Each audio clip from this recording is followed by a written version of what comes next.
Kumusta na nga ba ang kinabit nating solar setup makalipas ang ilang buwang paggamit?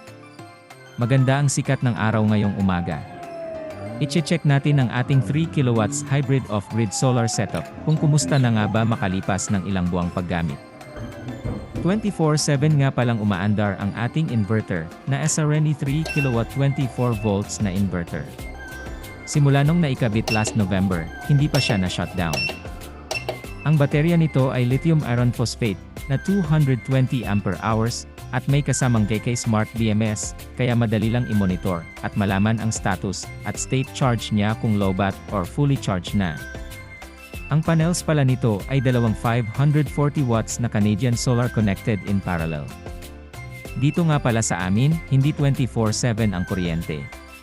Yung electric cooperative dito gumagamit lamang ng malaking generator set at nakaschedule lang sa gabi at 3 oras lamang. Kaya naman naisipan ko na lang gumamit ng solar power system para magamit ko ang mga electric appliances anytime. Ito nga pala ang mga appliances na sinasaksak at ginagamit ko araw-araw dito. Ito okas na electric rice cooker.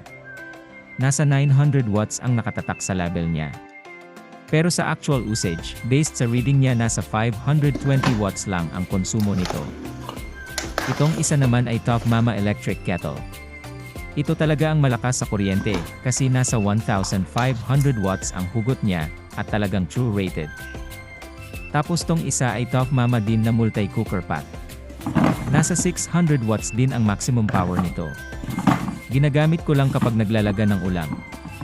Kadalasan pinagsasabay ko ito sa rice cooker.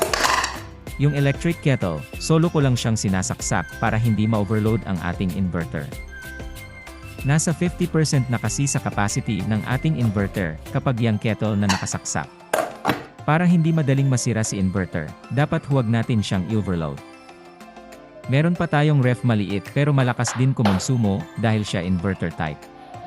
Naka-andar 24/7 kahit walang laman hahaha. At least hindi mapapanis ang mga sobrang pagkain.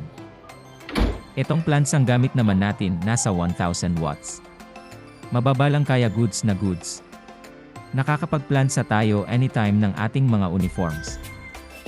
Kita sa ating BMS app kung ilaw araw nang ginagamit ang ating battery.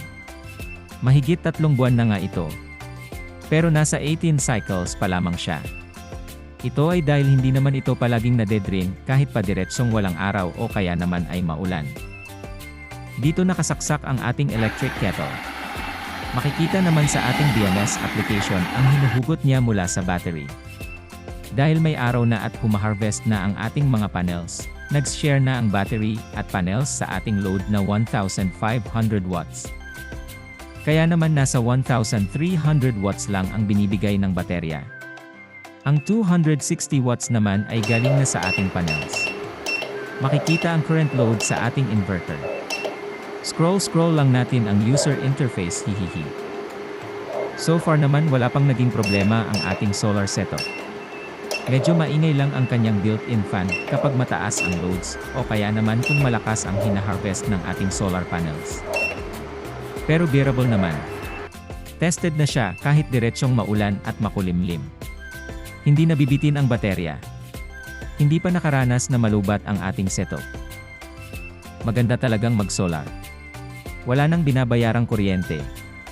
Wala ring brownout. Sulit na sulit.